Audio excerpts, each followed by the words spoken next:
Good morning, everybody. It's another week, and we're back at the inflation garden. Things are, I don't know, they're cooking along. Here's a nice cucumber. It's the only one, though, out of, on the whole thing.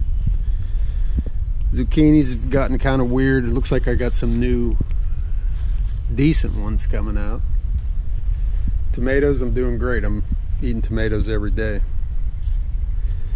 The peppers, I don't know, they're still doing something.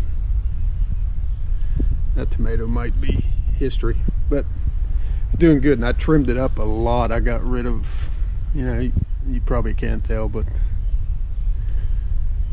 there's another bad zucchini. I don't know what's going on. Anyway, we keep plugging along. I'm going to have to pluck a few of these today. Still getting a lot of tomatoes. And zucchinis keep trying. And I'll be eating at least one cucumber this week. Thanks for watching, everybody. See you next week.